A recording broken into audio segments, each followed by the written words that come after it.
Сайн байцгаана уу та бүхэнд энэ өдрийн мэндийг хүргэе. Жамбын Батбүрх агсны түүхэн үүрэг хийж үүсгэсэн сайн сайхан зүйлсийн талаар ярилцахаар нэгэн хүндтэй зочныг урьдсан байна. Монгол Улсын 25 дахь ерөнхий сайд Санжийн Баяр дарга маань бид бүхнийг урилгыг хүлээн авч оролцсон ирсэн байна. Сайн байцгаана уу? Сайн байцгаана. Батбүрх агсны 100 жилийн ой хүрээнд түүнийг иргэн дурсаж, түүний байгуулсан гавьяа, түүхэнд үүсгэсэн одоо үүргийг тантай ярилцах чин хүсэл бидэнд байлаа. Учир нь бас та энэ үед залуу хүн төгсөөд Монголд ирээд удаагүй улс төрд яг орж явсан эрхний хувьд мөн бас та түүнтэй адилхан төрийн өндөрлөг байж улс их орны хувьд шийдэж явсан үед бас залуучууд бид бүхэнд дүнэртэй бас сайхан ярьж өгөх хаа гэж одоо танд хүсэл тавьсан байнамаа.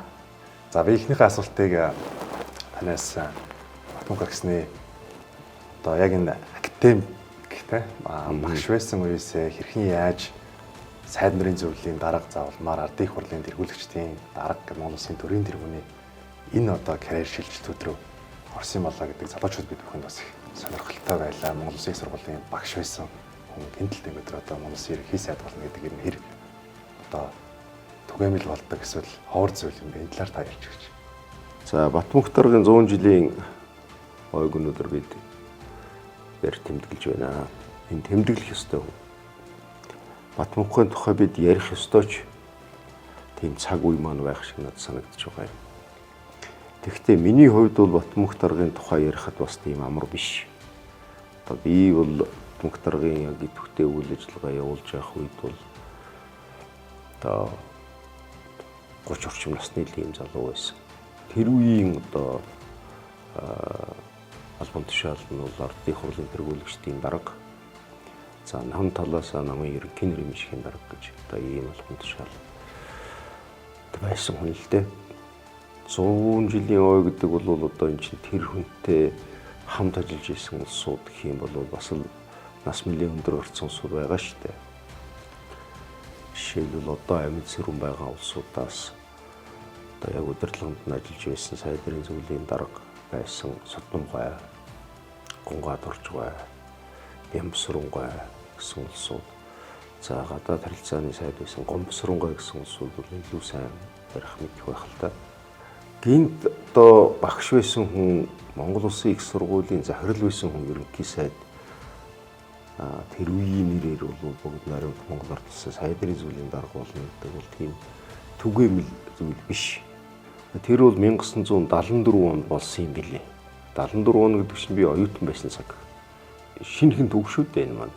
Түүхээ уншаа судлаад байхлаар Батбүрхгүй сайд нарын зөвлөлийн дарга болсон түүхэн их сонин өвөрмөц түүх юм билээ.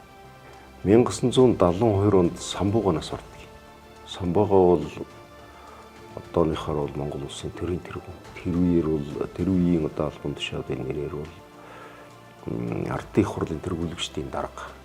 Тэгээд Самбууга төрийн тэргүүн байсан хүн ингээ бурхан болчихлоор орыг нь хэн авах вэ гэсэн асуудал мэдээж гарч ирж штэ. Тэгээд тэр үед бол намын ерөнхий нэрийн мишгийн дарга, сайд нарын зөвлөлийн даргаар Цэдэн Болгой байсан. Тэгээд Цэдэн Болгой өөрөө ардын их хурлын тэргүүлэгчдийн дарга олъё гэж бодсон байх. Хамтарч ажиллаж исэн нөхдүүд нь ч бас тийм бодолтой байсан байх. Тэгээд тэнд байсан улсуудаа сайд нарын зөвлөлийн дараагаар тавьчихыг эхлэр бас тодорхой зөрчил хоорондын өрсөлдөөн аль нэг өнийг тавьчих тэр нөгөө хэсэг нь тэрэнд дуртай дургүй байх гэсэн асуудлууд байсан болов уу гэж надад би хатаа таадаг. Тэгтэл Батбүрх гэдэг хүнийг тавьчих бол яасан бэ гэсэн саналыг Цэдэн даргатай хамтарч ажиллаж исэн улсууд тэний дотор одоо чимэд дурж байгаа гэж хүн байсан юм а. Тэр хүн хамт багшилж байсан Батбүрх гэдэг хүнийг Цэдэн дарга санал болгосон гэсэн ийм одоо түүхэн баримтууд үлдсэн байдаг. Аюулгүй зөөлөн их тийм юмыг их бодож байж хийдэг. За профессор хүн Монгол Улсын их сургуулийн одоо орлогч захирал байгаад захирал болоод удаагүй байсан тийм хүнийг санал болгосон байдаг. Тэгэхэд бол Цэдэн дарга тийм ямар хүн байдгийг гэж асуухад нь би гайхсан. Монгол Улсын их сургуулийн захирал болсон хүнийг яагаад мэддэг юм бол тэр тусмаа хоёулаа нэг нутгийн хүн шүү дээ. Сэдэнболд Улсын давс сумын уугуул Батмунхт аргуул бол улсын хяргас сумын уугуул юм бэл. Тэгээ яг нь насны хувьд бол Сэдэнболд аргаас нэг 10 дүү байсан юм билээ Батмунхт арга. Тийм хүн байдаг юм уу? За. Тэгээд чимэд дуржгүй чинь одоо их сургуулийн захирал хүнийг шууд аваач сайдрын зөвлөлийн дараагаар бас тавьчихгүй л дээ. 2-3 шат дамжлагаар оруулж байгаа. Тэгээд эхлээд бол намын төв хорооны хилцэн эрхлэгч болгож байгаа юм. За одооны залуучууд намын төв хорооны хилцэн эрхлэгч гэдэг чинь ямар шүү эрх мэдэлтэй хүн юм бэ гэж бодох байх. Тэр бол одоо сайдаас илүү зиндааны одоо эрх мэдэлтэй хүн. Намын төв хороонд шинжлэх ухаан боловсролын хилцс гэж байсан. Тэгээд тэр хилцс нь юу хариуцдаг вэ гэхээр бол шинжлэх ухааны асуудал, боловсролын асуудал, спортын асуудал хариуцдаг байсан юм шиг байна. Тэгээд тэр хилцсэн эрхлэгчээр Батмунхгүй нэг удаан ажиллаагүй. Тэгж байгаад сайдрын зөвлөлийн орлогч дарга болгох яг энэ асуудлаа хариуцсан. Шинжлэх ухаан боловсрол гэсэн асуудлаа нам талаасаа биш засгийн газар талаасаа хариуцдаг болоод тэр ажлыг хэдхэн сар хийсэн баг. Тэгэл 74 оны 100 гэдэг баха. Манай улсын сайдрын зөвлөлийн дарга болсон гэдэг. Тэгээд Батмунхгүй өөрийн дурсамж энтрийг нь уншиж байхад өөрөө энэ ажилдаа бол их тийм дуртай биш гэсэн байдаг. Сэдэнболд аргатай хэдий дуулзаа сайдрын зөвлөлийн даргын одоо албан тушаал дөрөв чинь дэвшүүлэх дээр бол татгалзаж байсан байдаг. Би дарга би ч одоо багш хүн шүү дээ. Тэгээ яг энэ удирдлагын юунд чинь би мэдэхгүй. Тэр тусмаа мөх улс орны амьдралыг хариуцдаг. Энэ бүх шийдвэрүүдийн сайд нарын одоо дарга болно гэдэг чинь бол надад санаанд багтахгүй байна. Тэндээ татгалзаж байсан юм билээ. Тэгээ өөрөө их тийм ярьж байгаа нь хүртэл их тийм зөөлөн өгдөөцөөтэй тийм хүн байсан л да. Тэгэл тэр үед чинь бол юу ярьж байгаа намын даалгавар намтай гэж үзэж байна. Болон чадна. Ингээд өөрөө чинь тавилаа гээл тэгэл 74 онд сайдрын зөвлөлийн дарга болсон байдаг. Тэгээд ерөнхий сайдын ажлыг 10 жил хийсэн байдаг. 84 онд Сэдэнболд дарга өөрчлөгдөх үед сайдрын зөвлөлийн даргаасаа дэвшиж Сэдэнболд даргын одоо хашиж байсан бүх албыг нь нам талаасаа намын ерөнхий нарийн шиг дарга төр талаасаа бол ардын хурлын тэргүүлэгчдийн дарга нь болсон байдаг. Тухайн бол одоо эргэлэгч нь гэсэн үг тийм ээ. Тийм. Одоо төрийн тэргүүн гэсэн үг шүү дээ. Төрийн тэргүүн гэсэн үг. Тэгээд тэр үед чинь нэг намын л тогтолцоо байсан учраас төрийн гол хүн нь бол одоо гол намын хамгийн том дарга нь байх одоо ийм л дизайнтай байсан гэх үү. Таны хувьд хасаа хэллээ оюутан байсан заанх Батмунхт даргыг одоо сайд нарын зөвлөлийн даргаар тэмдэглэж байх үе. За улмаар таваас буцаад Монголдо ирээд ингээд Монцомагийн телевиз, радио телевиз гээд ажиллаад явж байсан. Яг л одоо улс төрийг сонирхож эхэлж орж эхэлжсэн идэвхтэй залуу хүн байсан баг.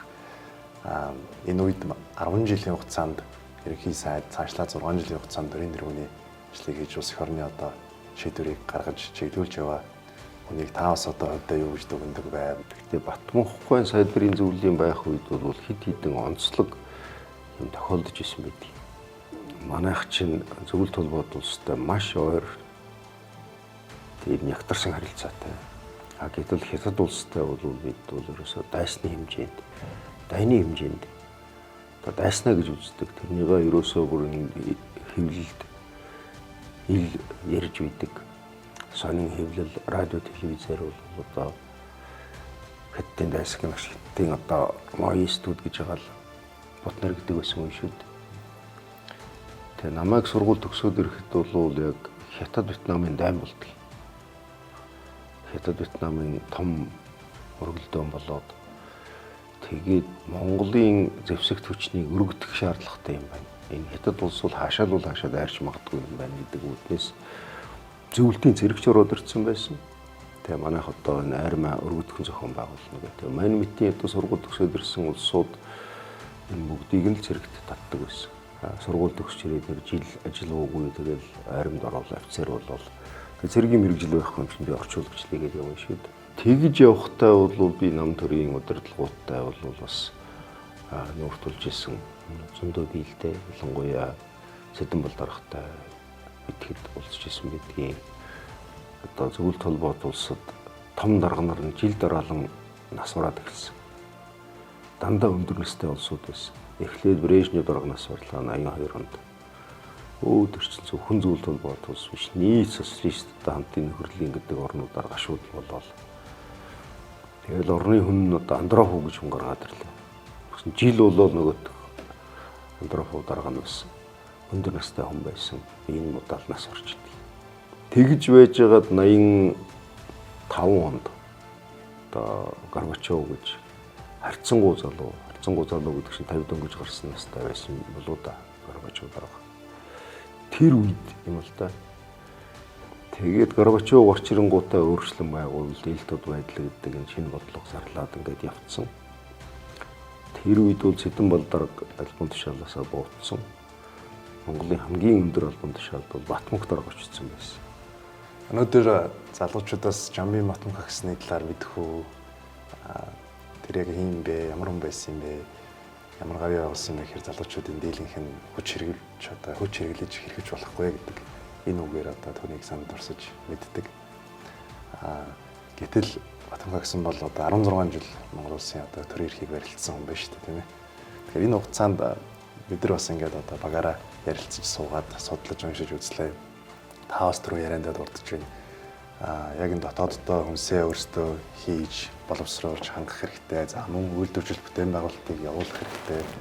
За цаашлаад 3 дахь чөлөөний бодлого буюу Америк, Европын улс орнуудтай одоо хамтын ажиллагааг эхлүүлэх хэрэгтэй гэдэг ийм бас байр суурьуудыг илэрхийлж нийллийг нь тавьж байсан гэж уншсан. Тэгэхээр энэ талаар та бас ярьж байна. Батмунх дарга одоо яг манай нам төрийн тэргүүн болж явах үед дэлхийн байдал юу болж эхэлсэн бэ гэдэг энэ фон байгаа шүү дээ. Ерөнхийдөө төвлөрсөн төлөвлөгөөт эдийн засаг маань явхаа болж эхэлсэн. Өөрөөр хэлэх юм бол хурдаараа хөрөнгөтөн гэдэг орнуудын хурдыг гүйцэхэ болж эхэлсэн. Дээр нь бол одоо зөвлөлт холбоот улс, одоо шинжлэх ухааны техникийн асар их потенциалтай улс. Тэгвэл нөгөө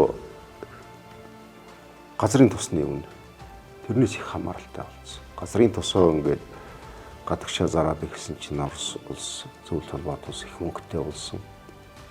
Газрын тосны үн гайгүй багт. Газрын тосны үн унаад эхэлсэн чинь нэг ордог орлогоо олж чадхаа билсэн. За тэгээ хүн чинь нөгөө нэг баялагын хараал гэж тусдаг шүү дээ. Бэлэн газрын тосноос мөнгө олж яхад бол өөр бус салбараа хөгжүүлэх байх гэдэг юм дээр анхаарал аргагүй суларддаг юм байна л да. Тэгээд нөгөө сансарт хүннэсгээл одоо шинжлэх ухааны техникийн ололтын тэргүй игнэнд нөөсөн Орос маань хосроод эхэлж байгаа байхгүй. Дээр нь зэвсгээр хөөцөлдөнө гэж ихтэй юм гарсан. Одоо манайх одоо жишээлбэл тэрний дагалдаал намайг офицер байхад манайх Батлан хамгаалах салбартаа нийт улсын төсвийнхаа 3/1-ийг зарцуулж исэн гингээ боддоо. Тэгэхээр нөгөө эрүүл мэнд рүү боловсрол руу одоо явах хэвээр мөнгө чинь тэгэл нэг юм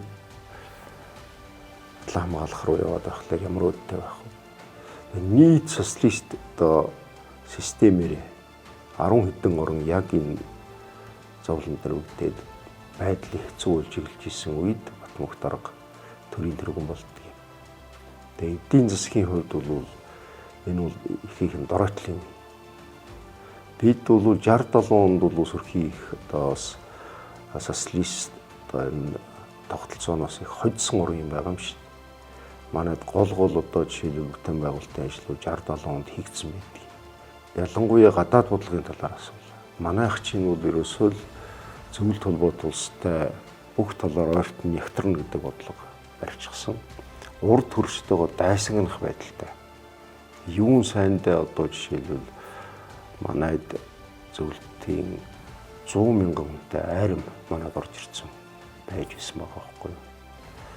Дээр нь бид нэр өөрсдөө цөөхөн хүнтэй байж ер нь 90 болгоныг зэрэг татаал офицер болгоод одоо дээд мэрэгчлээ мань митийг Тэгээд бусдыг нь бол одоо ингээл дайн байлдааны мэрэгжилтэй болохгүй. Тэр үчин зэргийн бол 3 жил байсан шүү дээ. Нэг тиймэрхүү л байдалтай байсан. Тэгээд аажмаар энийг одоо ерөнхийдөө дайн байлдан хөөцөлдөх биш инх тайвныг одоо бэхжүүлэх гэсэн чухал санаачлагыг Батмунх даргын үед бас гаргаж эхэлсэн байдаг. Жишээлбэл Америкийн нэгдсэн улстай дипломат харилцаатай болыг л одоо 40 хэдэн оноос л хойш хэд хэдэн удаа манайхан оролдоод Москва Кремлинд нь зүгээр шууд хориг тавьчихдаг байсан. Болоогүй яах гэсэн та нар. Тэгсэн нөгөө Горбачевын өөрчлөлт байгуулалтын ачаар гадаад яамны сайд нь анх удаа Монголд ирж байгаа зөвлөлт бодсон. Шеврнацаа гэж гүрж юм байсан. Тэгээд танай гадаад бодлого одоо явуулахдаа заавал биднээс нэг асуугаад ах юм байхгүй. Нэг гадаад харилцаагаа сайхан хөгжүүл. Одоо бид нар хуучин шигээ та нөхдөд одоо ингээд бүхий талаар туслаад дэмжлээд авах болцоо бас байхгүй болж байгаа шүү. Динц хэцүү байна. Тэр нь бол цаад утгаараа нэг MMA удаараа гэдэг шүү дээ. Тиймэрхүү юм хэлээд явсны ачаар манайх чинь одоо бас ингээд өөрсдөө үйл ажиллагаа явуулаад чинь Батмунх даргын өмнө шүү дээ. Америкийн нэгдсэн улстай дипломат харилцаа 87 онд тогтооч. Тэр бол одоо манай гадаад бодлого одоо огчин чиглэл 3 дахь хөрш гэж ярьдаг чиглэлийн одоо суурин тэр үед тавигдсан мэт Батмунх даргын үед. За тэр 90-ад оны үед бол жишээлбэл Хятадтай харилцаагаа сайжруулах бодлого гэдэг бол одоо цоо шин чиглэл. Хятад бол дайсан гэж одоо бүгдийг хүмүүжүүлсэн байсан. Одоо бол дайсан биш. Хөрш олж игвэл одоо зүгээр хөрш, сайн хөршийн харилцаатай болъё доо гэдэг. Ингээд явуулна гэдэг бол улс орны амьдралын нэг дотоод талдаач одоо бид нар эзэн Чингисээ ярьж чаддаг болж байна. Дотроо одоо хаалттай байсан бусад сэдвийг одоо чөлөөтэй хэлцдэг болж байна. Гадагшаага одоо Америк одоо Япон гэдэг. Энэ бүх эхлэл бол одоо Батмунх даргын үед багаар тавигдчихсэн ийм эхлэлүүд байгаа юм л да. Батмунхгүй тухай ярьж байгаа учраас бол Батмунхгүй бол ер нь нэг тийм юм байдаг шүү дээ. Хүний зан ааш тэр хүний хувь заяаг тодорхойлно гэж. Батмунхгүй бол ерөөсөө л баг залуугаасаа хамт байсан улсууд нь ярьдаг, арга гэрийнх нь ярьдаг, хамтран зүтгэжсэн улсууд нь ярьдаг. Ерөөсөө цаад натур нь их тийм тайван дөлгөөн айдуу зөөлөн тийм хүн байсан гэж ярьдаг. Ширүүн үг хэлнэ гэж байхгүй. Ширүүн үйлдэл хийнэ гэж байхгүй. Ширүүн ааш цан гаргана гэж байхгүй. Нэг юм сайхан багш л хүн байсан юм да гэж хүмүүс ярьдаг. Тэгээд чи одоо ингээд ярьж байгаа юм дотор 90 онд тэр хүч хэрэглэж үл болно гэдэг үг бол Батмунх даргын одоо Монгол улсын энэ чин түүхэнд оруулсан гол хувийн нэмрийн болов уу гэж би хавьтай үздэг. Батмунх дарга бол хоёр хүнтэй их ойр байсан гэж ярьдаг. Тэр нь бол бүх удаа хамтран зүтгэгч нартайгаа сайхан ажилладаг хэрнээ тэрэн дотор жишээлбэл одоо эдийн засгийн бодлого тал дээр одоо сайдрын зүйлийн дарга байсан Содомгойтой их ойр байсан юм гэж хүмүүс ярьдаг юм. Эдийн засгийн бодлого тал дээр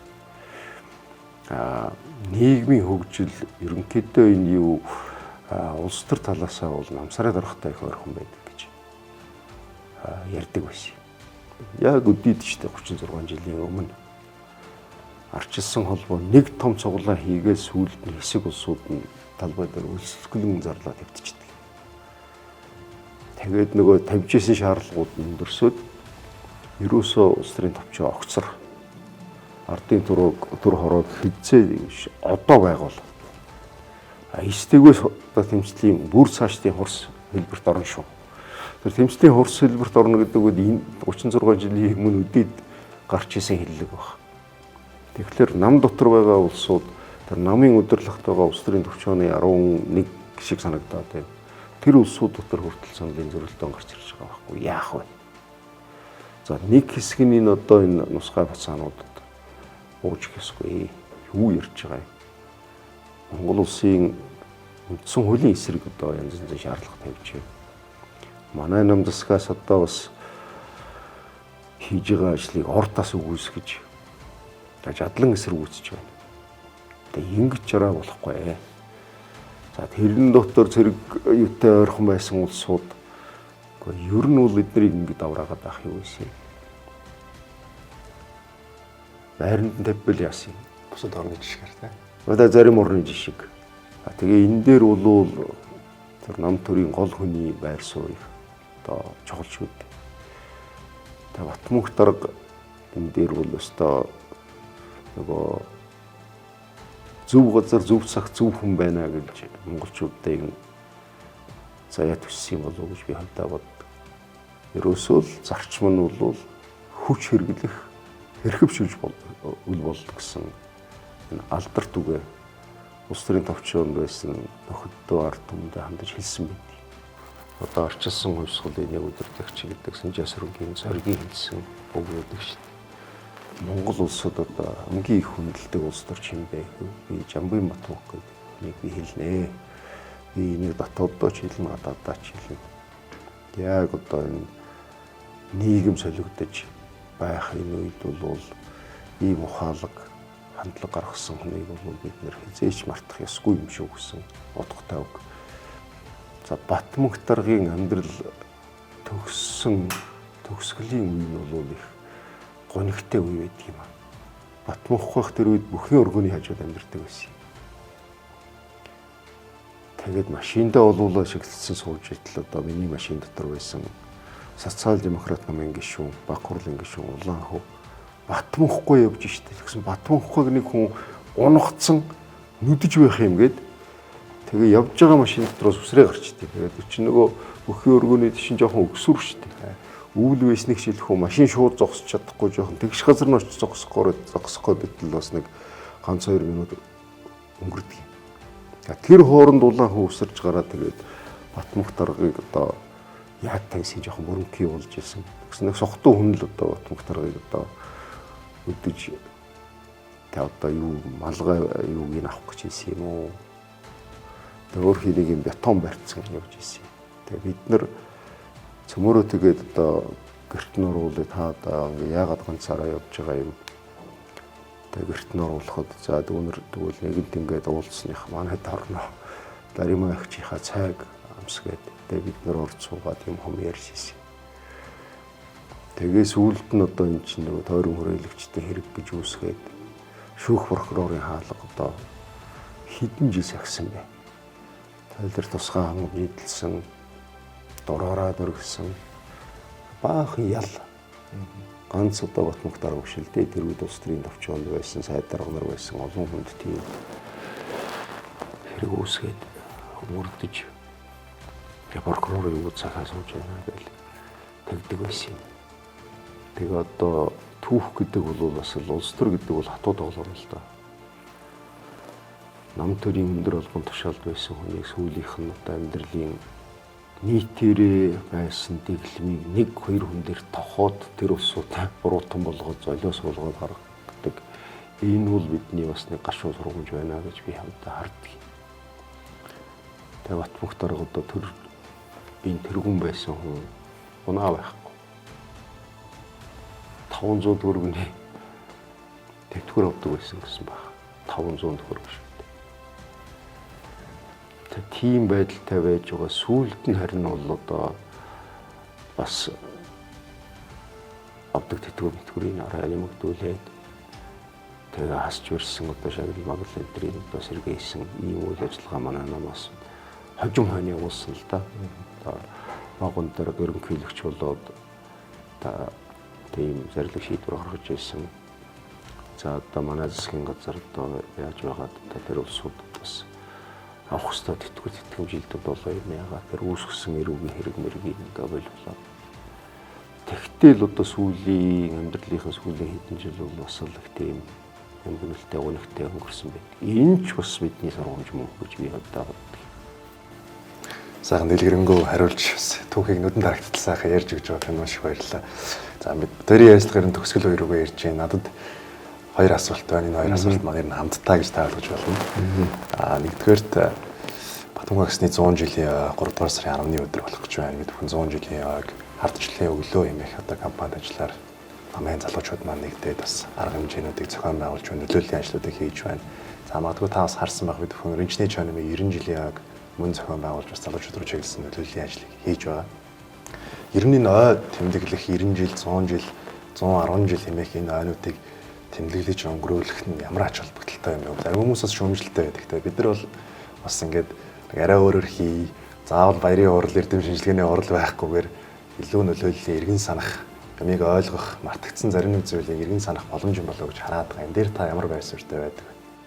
Нөгөө өнгөрснөө мэдж бийж хүн өнөөдрөө ойлгоно маргаашаа зохицуулна шүү дээ. Энэ бол суур нөхцөл. Чи цаашаа хөгжил гэж байгаа бол өчигдрөө мэдэх хэрэгтэй, өнөөдрөө ойлгох хэрэгтэй. Тэр үүднээс одоо жишээлбэл Ботмөх 100 жилийн ой, Чойнмын 90 жилийн ой хийн гэдэг нь бол бид өцөгдөр ямар байсан юм бэ гэдгээ ямар ч тийм нөлөөгөө толинд орж байгаа юм шиг харах хэрэгтэй. Зориуд харлуулж муутах гэх хэрэг байхгүй.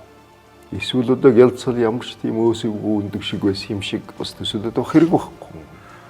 Чинь одоо тэгэл манай улсын түүхэл байсан юм.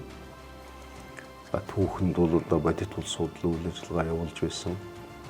Амьд л хүймж учраас алдаач гаргана. Онооч одоо олно. Тэгээ энэ бүхнийгээ ингэж тэмдэглэхдээ нэг тийм баяр ёслол болгоод өнгөрөхтэй биш. Цаана нь угуулганд нь юу байсан юм бэ? Тэр улсууд ямар асуудал шийдэх гэж явж байсан юм бэ? Тэгэхдээ тэр хүнийг шүүх гэхдээ биш. Дүгнээл одоо өнөөдрийн өндөрлөгөөс харах юм бол одоо янз янз юм хэлж болох л байх. Тухайн цагт нь ямар байсан юм бэ гэдгийг ойлгуулгүйгээр тэрнийг одоо бүрэн дүрэн дүгнэлдэх болцоогүй шүү дээ. Одоо Батмөхгүйтэй холбоотойгоор ингээ ярих шинэ үндсэн хууль гэж байна. Би энэ шинэ үндсэн хуулийн төсөл боловсруулахад оролцсон хүний хувьд бол нэгэн зүйлийг би мэддэг. Бүр арчилсан холбоо гэдэг ч юм уу, энэ жагсаал цуглаан энэ гарахаас өмнө Монгол улсын 60 оны үндсэн хууль маань хуучирсан байна. Бид нар одоо ингээ дэлхийн нийтийн хандлага юу вэ? Горбачевын одоо дэвшүүлсэн одоо энэ перестройка өөрчлөн байгуул шин сэтгэлгээний хүрээнд аваад үзэх юм бол бидэнд болохгүй хуучин юм юу вэ гэдэг үүднээс аль 88 оноос Монгол улсын шинэ үндсэн хуулийн төслийг боловсруулах ажлын хэсэг байгуулагдаад ажиллаж ирсэн мэт. Энэ бол усрын төвчөөний тогтоолч байдаг баг. Энэ ажил дээр нөгөө анхны арчилсан үндсэн хуулийн их бараг чимэгдгүй ажиллаж идэг. Яг Батмөхгүйн удирдлага дор ардын хурлын тэргүүлэгчдийн хэлтсийн дөрөг байсан хүн шүү дээ. Тэгээд би бас нэг хуульч мэрэгжилтэй юм болохоор тэр ажлын хэсгийн ажилд татгдан орж байсан. Хэдийгээр би сэтгүүлчийн ажил хийгээс үлд нь явж байгаа тэр мэдээлэл радио телевизийн улсын хорооны орлогч дараа гэдэг өндөр албан тушаал чимэдрчгүйгээс тэр албан тушаалаа одоо авч очиж байсан хүн. Хуульчийн хувьд бол бид тэр ажлын хэсэгт орж багтаж ажиллаж исэн байхгүй юу. Тэгэхээр бол Батмөх даргын бас нэг одоо би ярилгүй өнгөрцөн үнцэг байна. Ер нь бол юм өөрчлөх шаардлагатай юм байна. Өөрчлөхдөө одоо гол хууль болсон үндсэн хуулиас явах хэрэгтэй юм байна гэдэг үгнээс тэр үеийн төсөл гэдэг бол яг тэр үеийн төсөөлөөрөө л хийгдэнэ. Тэнд бол одоо олон намын тогтолцоо гэдэг ч юм уу тийм байгаагүй. Хамгийн гол юм нь бол энэ нийгмийг нэг нам одоо удирдан чөлөөлөх ёстой юу гэсэн асуудал. Тэрнийг шийдэж олон намын тогтолцоо руу авна шүү дээ. За тэгээд тэрэн дотор чинь бол одоо нөгөө хүний үндсэн суурь ирэхүүд байна шүү дээ. Хүн бол төрснийх, нийгэмд иргэн болсных чи үзэл бодлоо чөлөөтэй илэрхийлэх эрхтэй байх ёстой гэдэг ийм зүйлүүд аажмаар орж ирж исэн үе байхгүй. Тэгэхээр шинэ үндсэн хууль боловсруулах ажил аль 88 онд эхлэв. Би тэр ажлын хэсэгт нь татагтан орж ирснийг бодох юм бол эн чинь яг Батмөх даргын одоо нам төрийн тэргүүн байсан үе. Хууль тогтоодог байгууллагын одоо тэргүүлэгчдийн дарга нам талаас нам ерөнхий нэрийн мишгийн дарга байсан хүн шүү. Жишээлбэл муулыг гэх юм бол тэр үеийн төслийг аваад үзэх юм бол өнөөдрийн бидний ярьж байгаа зүйлээс хамаагүй хоцрогдсон төвшний юм. Тэр үедээ бол одоо асар тийм дэвшилтэд хүсэл санаанууд байсан байгаа байхгүй. Тэгээ ялангуяа одоо Батмунхайн эдэнд үлдээж байгаа одоо нэг том юу гэмдээ одоо зүйл бол тэр албан тушаал гэдэг юм бол олдмол юм аа. Ард түмний эрх шиг юм. Тийм учраас албан тушаалтаа зууралдах ёсгүй. Өгөөд гарах ёстой. Шин зорилтыг шинэ үе шийдэхээр л одоо юм байгаа. Бид нар үнэхээр шийдэж чадахгүй. Асар их шүмжлэлтэй хандсан байдаг шүү дээ. Тэр 3 сарын 12-нд байнуудаа тэр үлсгэлэн зогсоод улс төрийн товчоо огцрох одоо шийдвэрийг улс төрийн товчоо намын баг хуралд оруулж байгаа байхгүй. Тэгээд тэр баг хурал дээр Батмунхай хэлсэн үгнүүд бол бас л өөрийгөө хайр нэргүй шүмжилсэн байдаг. Бид бол энэ нийгмийн хөгжлийн юунтэй бол ерөөсөө гүйцэхгүй байна.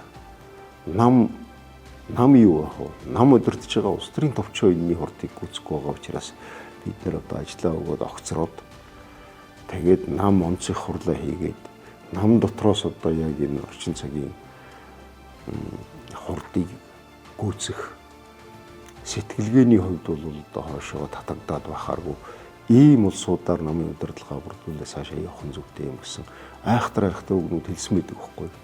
Яг тэр үед 26 онд төрсэн хүн 1990 онд хэдэн настай байх вэ? 64 настай байсан юм да.